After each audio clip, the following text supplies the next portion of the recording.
So every Christmas play has the manger scene. It's front and center. Usually it's the closing act in the play. And it's always about his birth, right? It's all about Jesus there in that manger, surrounded by Mary and Joseph, or their Hebrew names, Miriam and Yosef.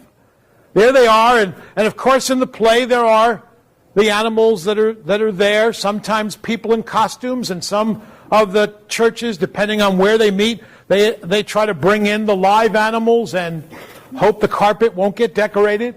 But there's the scenery, and we picture it all too well. It's familiar, and it's adorable, and cute, and pristine, and perfect. And we smile and grin and look at our kids and grandkids and nephews and nieces, and we just enjoy the magical moment. It's a picture ready to get posted on Facebook and Instagram. It's special. It's magical, and it only happens this one time of year. Really? I mean, are we serious? It's remarkable, even in rural communities, how the traditions of Christmas celebration and the Christmas plays are so disconnected even from a reality that we are aware of. Like we've never been to a farm before? I remember years ago, in early 90s, I guess it was, when as a family we traveled from Long Island for a weekend to be staying at a central Pennsylvania farm and kind of connecting up with the church north of us for a first time or so. And the first time we were there, we stayed there several times, we stayed at a farm up in the hills. And the kids had never been to a place like that before. I thought of it rather ironic. Great family, wonderful people to be around. But I thought it kind of ironic because primarily he was a pig farmer. I had some chuckles and laughs because here's a Jewish guy, speaking at church and staying at a pig farm. And there we were, and it captured the attention of the family as we arrived and got out of the car. And I think it was Jeremy's first remarks, before we met the people, I think the first thing out of his mouth was, "Boy, it stinks around here." Well, he got kind of toured around by the older son of the family there, and Jeremy went out and, walking around through wherever they took him, and came back through and whispered to me, "Dad, what do I do with my boots?" I mean, come on, like, we've been to farms before, right? We get it. We see it, but yet when we recreate the scene, it couldn't be more beautiful, clean, and pristine. We laugh at that because a farm's not a place for a germaphobe and a clean freak, We do have the phrase pigsty, That's the reality. And if it's a reality that we're aware of, we have somewhat of a sophisticated climate and surroundings of farms, and we love, farmers have and love spending time at your farms, and it's real special, wonderful. But I bet you there hasn't been a time when after cleaning out the manure from the horse stalls, you've come straight back smacking in for dinner to the table without something happening first. I suspect. Yeah. That's us. In this century, in this world, with all that we have. But what about projecting backwards 2,000 years to first century Palestine, to a Roman world 2,000 years ago, to what farm life was like even then? The sights and sounds of Christmas. Yeah, we can add to it, to the smells, and to all that came with farm life. Rather bizarre, the statement is there in Luke chapter 2, and while we celebrate in a kind of a clean, pristine way, the words of Luke we might want to ask, if we're looking at it for the first time, does it really fit? Are we really serious?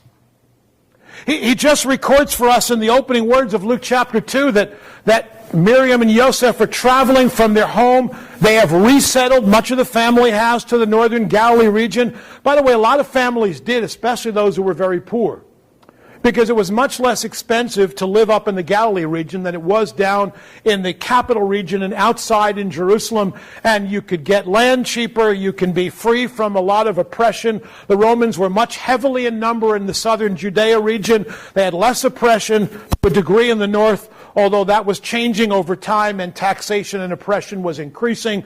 Those who were very poor lived in poor estates way to the north, and Joseph's among them outside of the Capernaum area in the region of Nazareth. But when Quirinius, the Roman governor, is requiring registration for census, keeping track of the Jews, they had to travel some 3 days from the Galilee region down to Bethlehem, 6 miles to the south of Jerusalem, making their way to Bethlehem. It was not a convenient time for them to travel.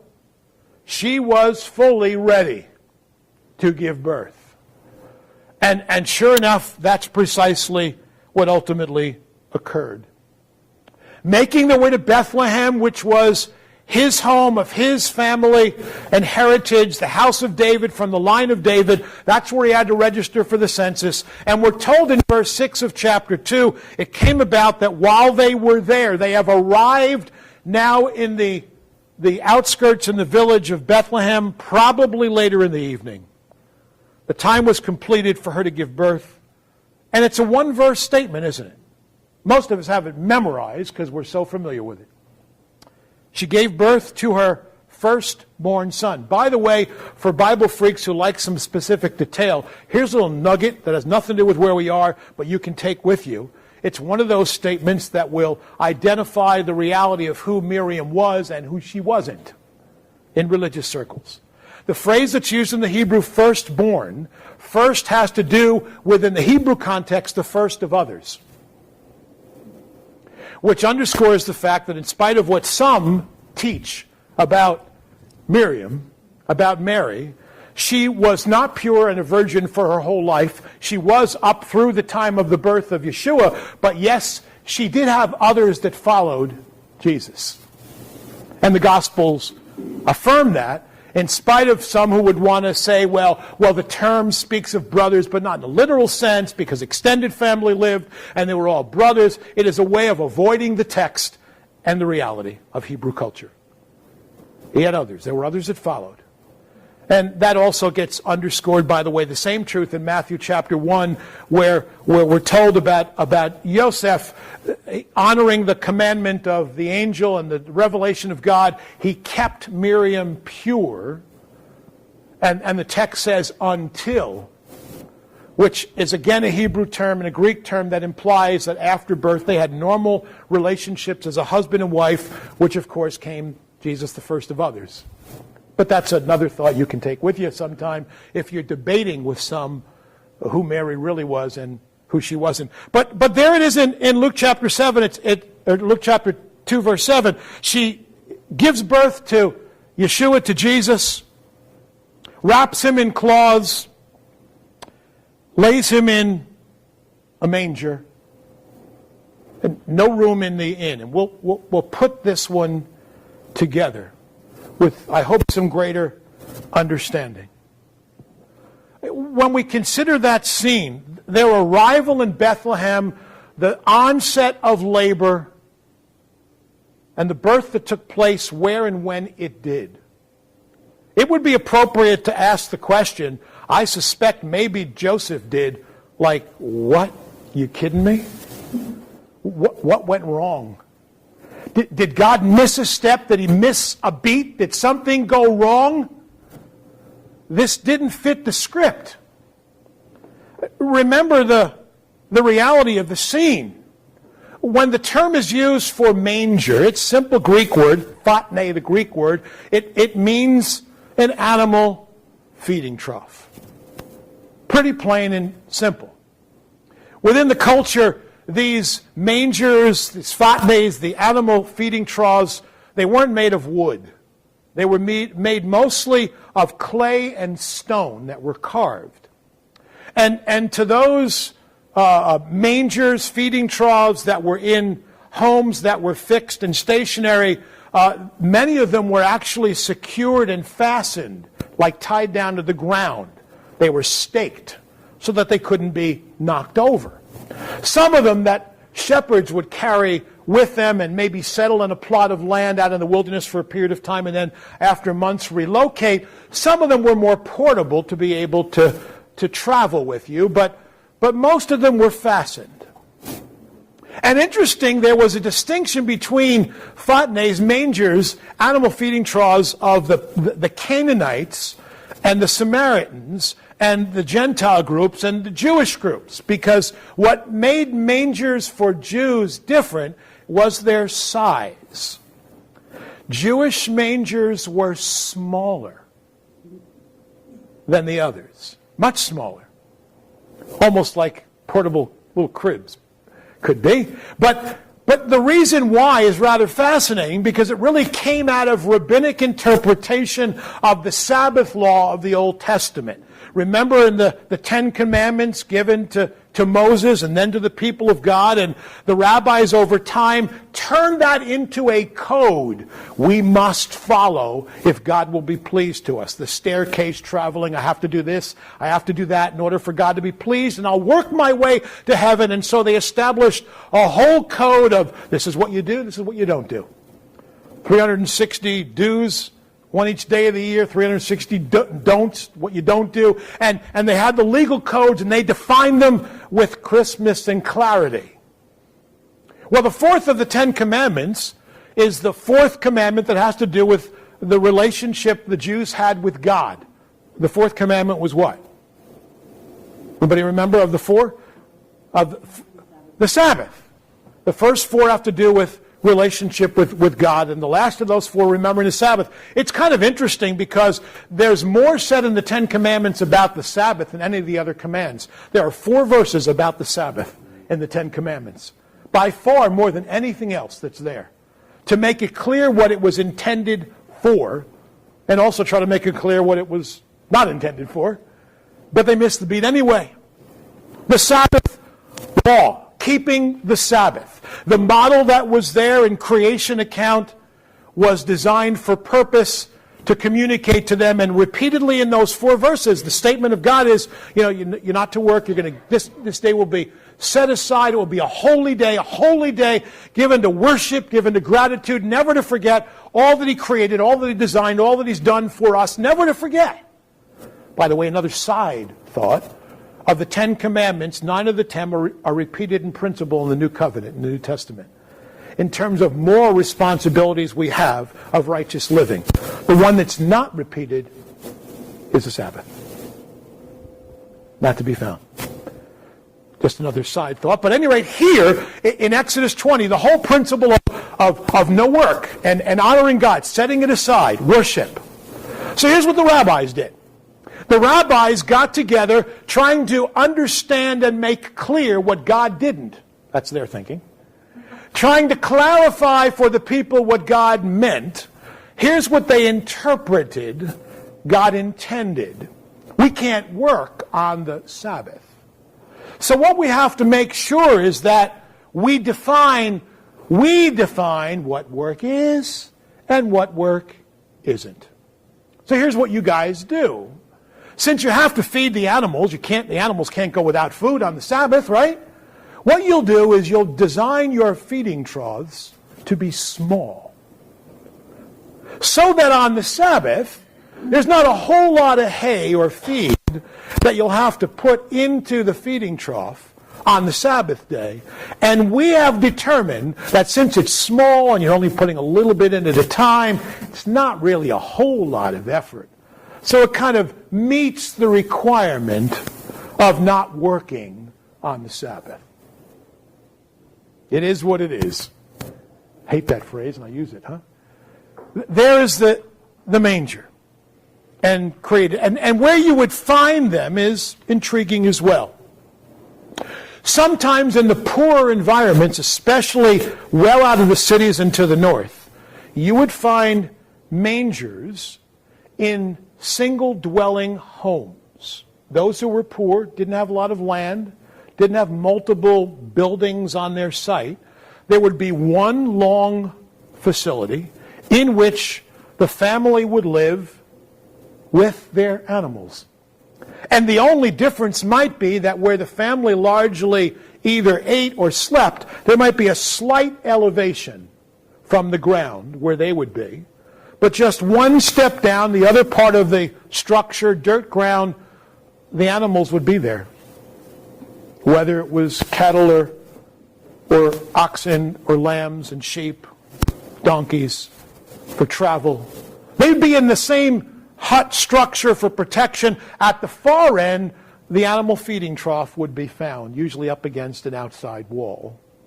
And the animals. Now, we had that experience, what I did when traveling to Venezuela, being out in the jungles and finding the interesting environment in which people lived in these huts that were created, out of the dried branches and leaves and things, and they make these huts and pretty much wide open, and the animals just roamed.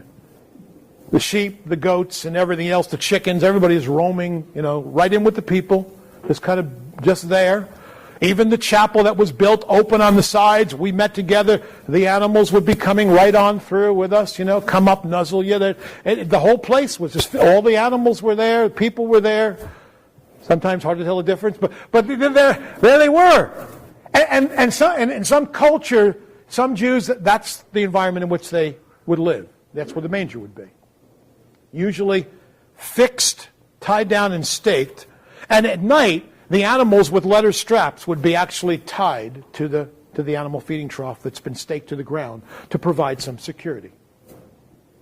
Where they would be. That's one setting. Another would be out in the hillsides wilderness caves, especially if there were some areas where they were out near some rocks and hills and mountain. There would be carved out areas for shelter where the fatne, the feeding trough, would be, and it might be a place from the weather elements as well for the animals to find some safety, and they would be there. And there's been a lot of tradition to suggest that that's the environment in which Jesus was born. The manger, kind of this carved out cave. It seems to me within the culture not as likely, given the fact that they were in town in Bethlehem, where you just generally didn't. If you were saying out in the wilderness, one thing, but she's not quite as likely. Then there was this third environment, which more likely fits the text. Especially given that we're told in the end of verse 7, this no room in the inn stuff that's there, right? And within, again, the Jewish culture, the word inn, there were several different environments that would fit it. The more likely one involves a setting that we become more familiar with later on in Jesus' ministry, when they make their second home up in Capernaum, Peter's mother-in-law's home, where all the disciples would be. And later on, after the churches were built, there have even been some archaeological digs that have unfolded what they believe to be that very home. And you would see an environment where there was a home, large structure, lots of sections for people to sleep, and then attached to it became a place where they would actually worship. The early church of Capernaum became that. There would be larger homes where those who had more money, like apparently Peter's mother-in-law, larger homes that would have a section where the home family would live, and then still another section where lots of guests, family members who would travel through regions would also be able to stay. Usually those who were either friends of the family or related would stay in times of travel and need. Capernaum was a travel-through place, so was Bethlehem.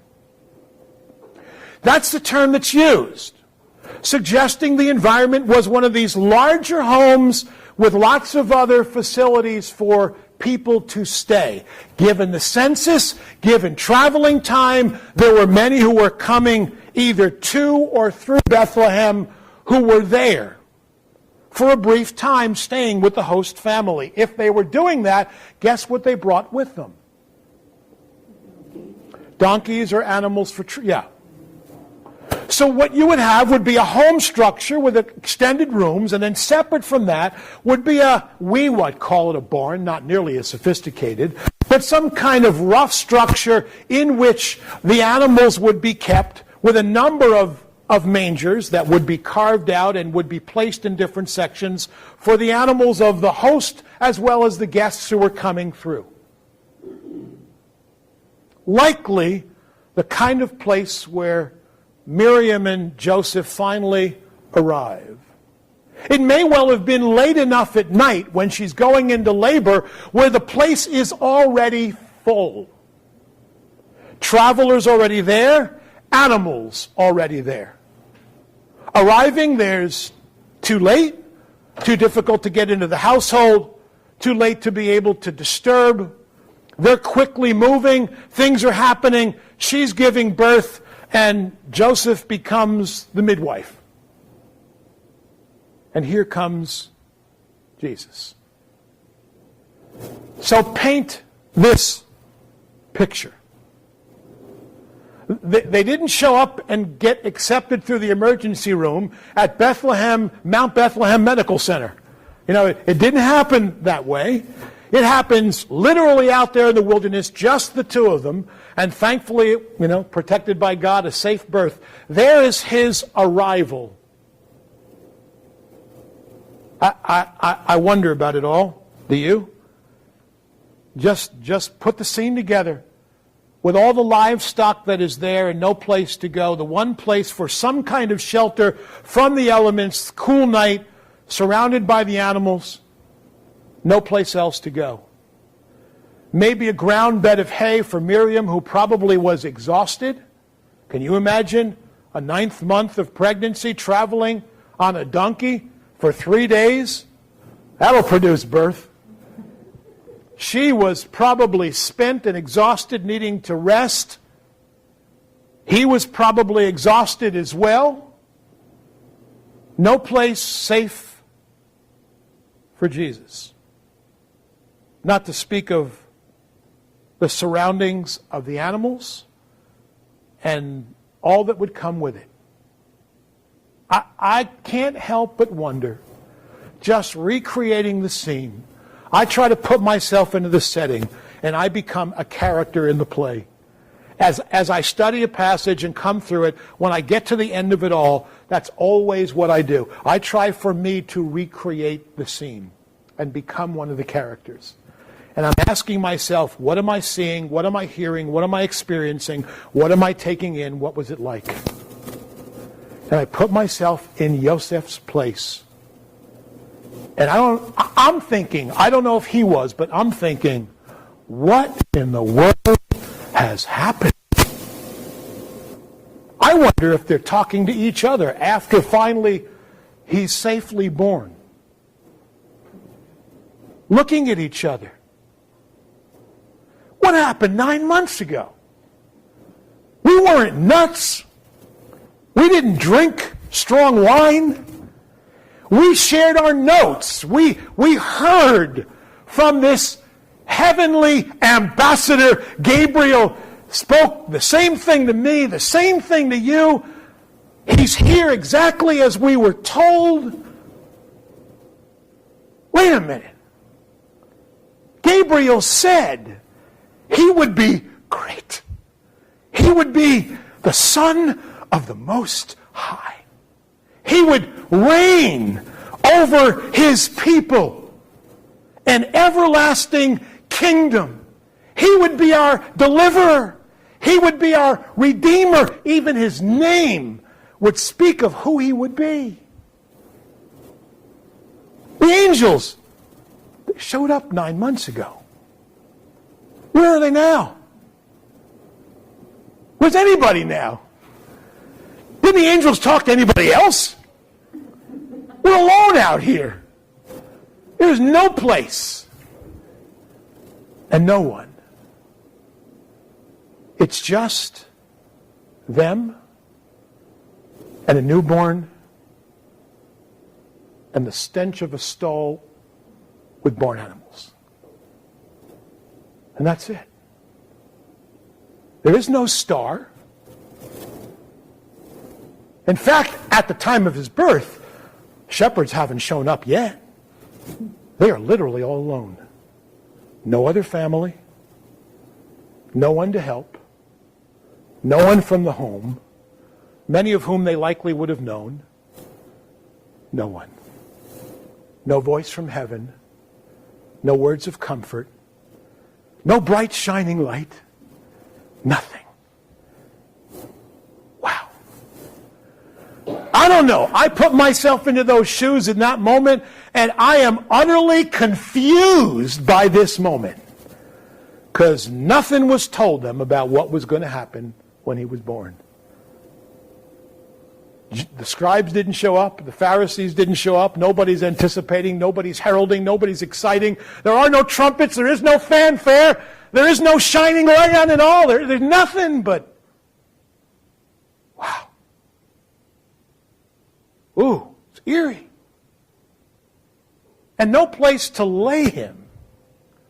But to get creative, maybe one of the extra clay mangers that were already there for animals was at the moment unused at the time. But you guys know what animal feeding troughs are like? Get it? Maybe some hay that hadn't been used that they're providing some soft and there's no royal robe for this king to wrap him in. Royal robes of a king's palace that would have been used for a prince and a future king. Appropriate garb for a baby king. There's nothing. But some cloths that they maybe brought with them. A poor family with nothing to wrap the infant and swaddle the Son of God. I know the hymn Silent Night talks about radiant beams from thy holy face. Not. No, not at all. There is nothing about this moment that is royal. But everything that would have been counter what they perhaps would have anticipated and expected. What happened? The significance of the manger, we need to ponder this and to just take this sight and sound and environment all in. No room in the inn. That kind of spells it out, doesn't it? Not welcome sign. That's what the birth announced. And even when finally somebody shows up on the scene, guess who it is? Listen, shepherds in the culture, when they showed up like that in town, you covered up and hid, or you drew out whatever you needed to protect yourself, because they're coming to rob, steal, and plunder. They're seeing shepherds come. Oh, brother, here we are. Give me a break, would you? We're freezing out here. No place to lay. I got a stench of a feeding trough to lay them in. Doesn't fit with the angel that spoke. Where are you now? And now you got shepherds. Oh, great. I got nothing to give them, and they ain't taking the baby. They're going to kill us first. Shepherds showing up. Great. Remember, when they finally arrive on the scene, these shepherds, and there's this disarming because they're all pumped up and excited, and maybe Miriam and Joseph are first thinking to themselves, man, what did they have to drink? Maybe they're thinking they need some. I don't know. But they're showing up on the scene and probably yapping. Remember what we're told about the excitement when they're arriving, that they finally had gotten there, and they're talking together. So Miriam and Joseph, they're hearing the shepherd's story and thinking to themselves, what? Well, it sounds a lot like our story. And we haven't told them about our story yet, but they're telling us theirs, and they are really lit up and excited. But once I hear their story, and I'm thinking, yeah, it's kind of like similar message. This is really cool. I'm also thinking to myself, how come the dumb angel showed up out in the wilderness and didn't show up here? Yeah, you saw him out there, but we're here. Anybody home? Here we are. a wave, something. See me? Wilderness. Lights out there, glory out there, one angel, a whole group, thousands of angels singing. Great. You heard them. I didn't hear them. I'm in town. Didn't hear a word. Just a baby come, probably crying. Sorry about the hymn.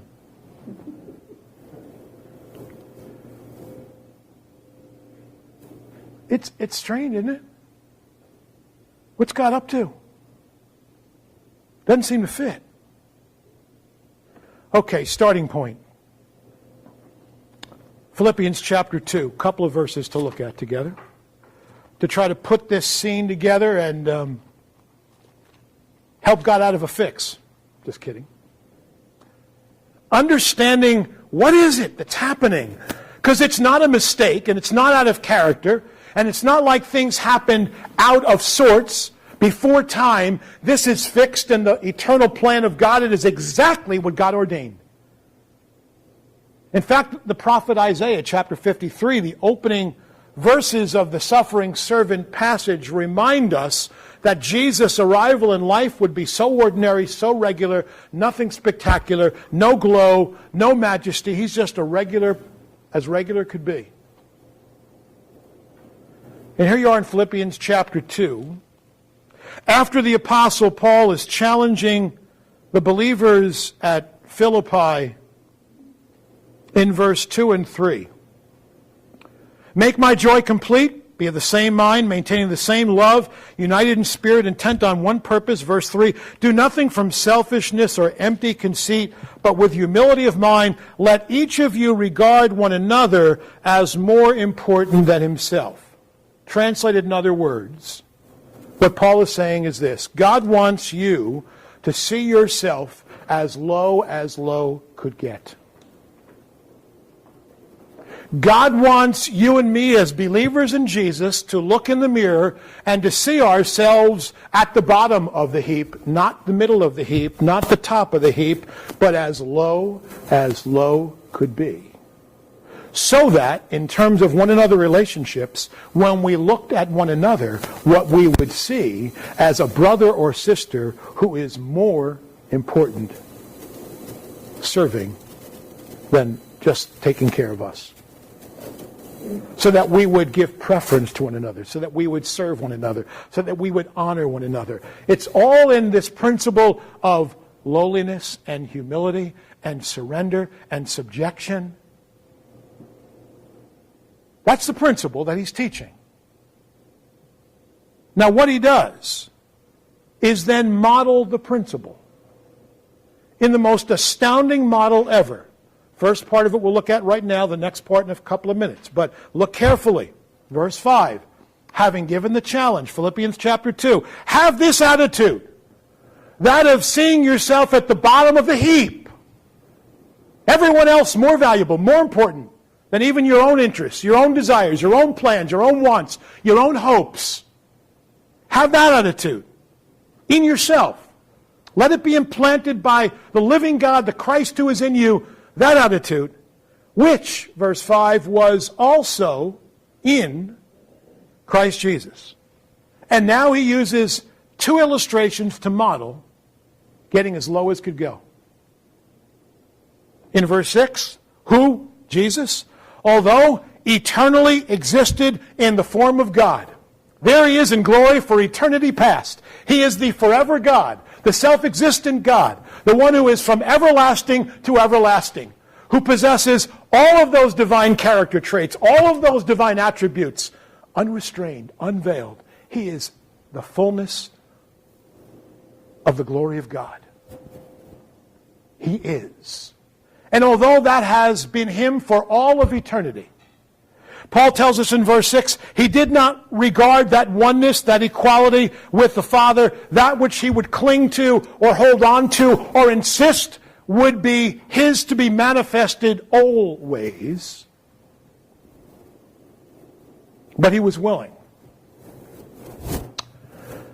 He was willing to allow that to be veiled, to be shaded for a season.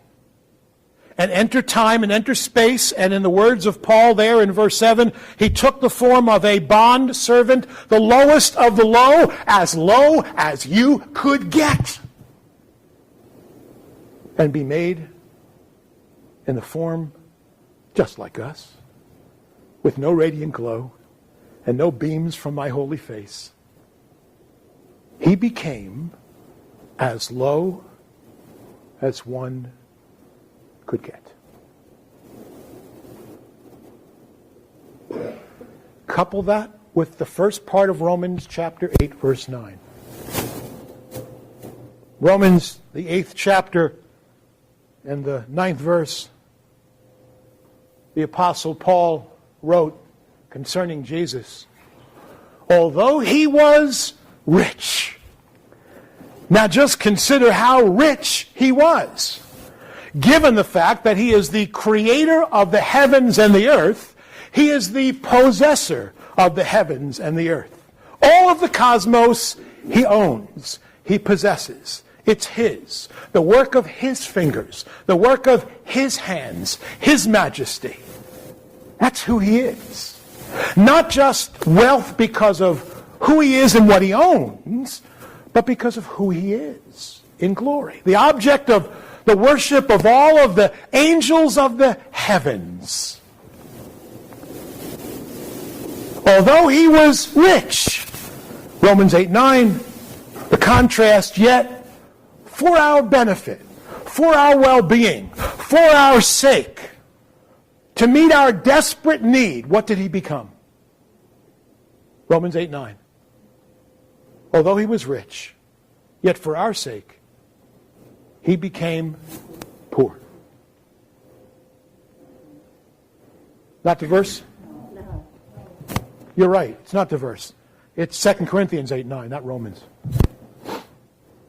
2 Corinthians 8:9, correction. Yeah. Though he was rich, yet for our sakes he became poor. How poor? So poor he would be born to a poor peasant carpenter, barely surviving, heavily taxed, barely meeting needs. So poor that when he would arrive, he would become the bottom of the bottom. When he would arrive, there'd be no fanfare, there'd be no trumpets, there'd be no welcoming party, there'd be no celebration. The only ones to show up would be foreigners like shepherds who came maybe with some of their animals and maybe not. Lowest of the low, no place to be, no room in the inn, and end up in an animal feeding trough where there he would spend his first night. That's low. That's as low, I guess, within the culture as one could get. And that really marked his whole existence. That moment, put it up on Instagram, put it on Facebook. That's what it is. It was a heavenly message for a lost and sinful and broken world. He would come that low. Because that's precisely who we really are. That low, that needy, that broken, that lost, that hopeless, dead in our sin. He came that low. So the life of Jesus is marked that way. Remember what Jesus said of himself? It's recorded twice. One of them is in Luke chapter 9, verse 58. And the other is in Matthew chapter 8, verse 20. It's an account where Samaritans, second time around, have gotten ticked at Jesus because, remember the first time with the woman at the well, a lot of them in one of the villages seem to believe that he's Messiah. A couple of years later, he's coming through Samaria, this time not for the purpose of staying there, but to get to Jerusalem because the crucifixion, Passion Week's about to unfold. And so he comes with the intent of a brief stay. And when the word gets out in Samaria that he's not interested in hanging out with them this time, they really get ticked. And they vent their anger, a lot of nerve. Now we don't matter to you anymore. And they're ticked. Just like the rest of the crowd, they're all ticked. The half-Jews are ticked. The Jews are ticked. Everybody's angry at them at this juncture. And remember John and James, what they're saying? Let's burn this place to the ground. Those people don't deserve, they're peons. And Jesus interacts because bizarre that a scribe, a Jewish seeker, a Jewish religious leader comes and asks some questions about following Jesus. It is Jesus' response in front of the disciples to a scribe whose heart is open that stuns.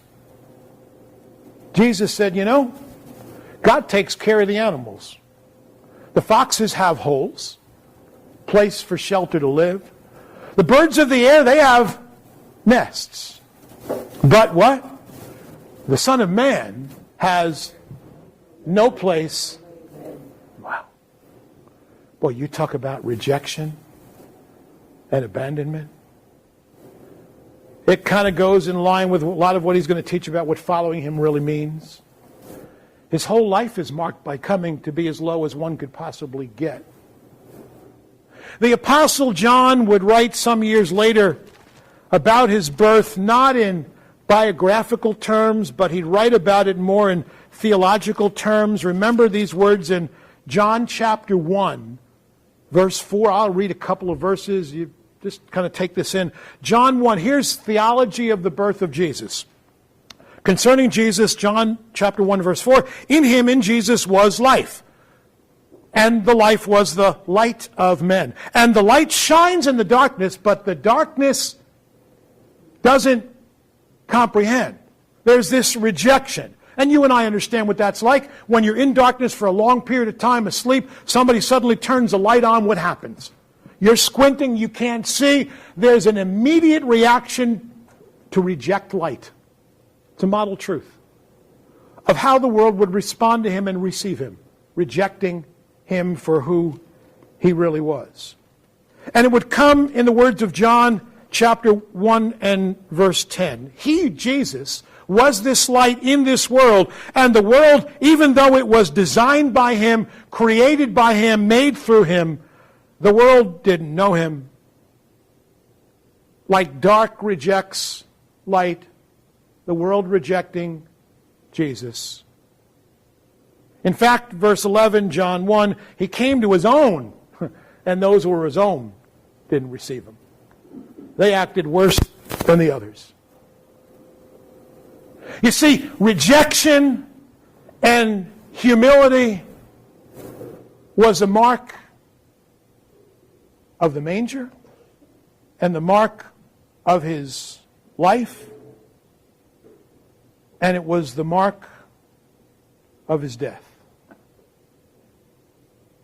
Back to Philippians chapter 2. Got to finish it as we end this. Philippians chapter 2, now to verse 8. Being found in appearance as a man, as low could get, he humbled himself yet further, as if a manger wasn't enough. From the glory of heaven to the filth of an animal feeding trough. He humbled himself yet again by, verse 8, becoming obedient to the point of death, even death on a cross. The ultimate stain under Roman law of garbage and filth and worthlessness. A rebuke and a repudiation to all, even to hang him before capital criminals. One that Pilate would acknowledge, I find no fault in this man. the ultimate humiliation. It begins in an animal feeding trough. It extends through his whole life. And it ends in a yet additional graphic statement. As there he would suffer the scorn and pay the price for your redemption and for mine. Back to 2 Corinthians 8:9. Although he was poor, yet for our sakes. No, doesn't say that, does it? Although he was rich, for our sakes, he became poor. But how does the rest of the verse go? That we who are poor might become rich.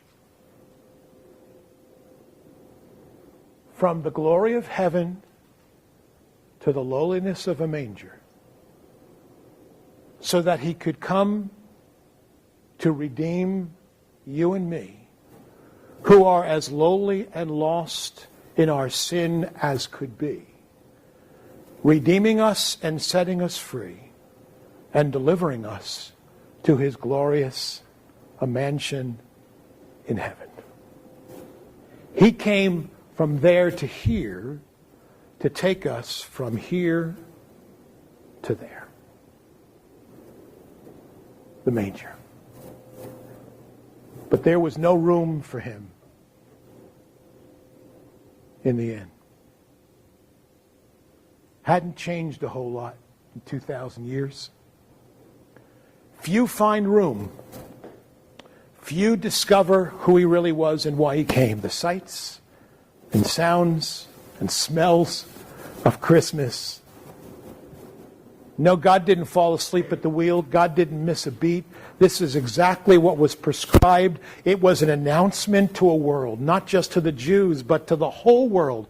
Good news of great joy, which will be for all of the people. It was an announcement of hope and redemption, and it was all found in one moment when he came to be as low as could possibly be. So is there anyone beyond hope of redemption? If he would travel that far, come that low, who is there that cannot find forgiveness and grace and hope and life and a future there? Aren't you glad for Bethlehem? Aren't you glad for Calvary? Aren't you glad for an empty tomb? Aren't you glad for a heavenly hope? It had to get that low in order for us to get that high. Lord, may you allow us to see not the mistake of a moment, but the wonder of it all. Lord, may we find ourselves humbled, grateful, thankful, celebrating, left just speechless at the wonder of how far you would come to remind us how desperately you've loved us. Thank you that you pitched your tent here, even at a place like an animal feeding trough. You came as a bondservant. You came to give yourselves for us. You came to liberate us and set us free. You came to be an alien and a stranger in a foreign environment, and you call us to follow in your footsteps as those who are given to Jesus to be aliens and strangers in this world, in this life, in serving you. Lord, may we find ourselves bowing with gratefulness as we worship you for how much you've loved us. In Jesus' name, amen.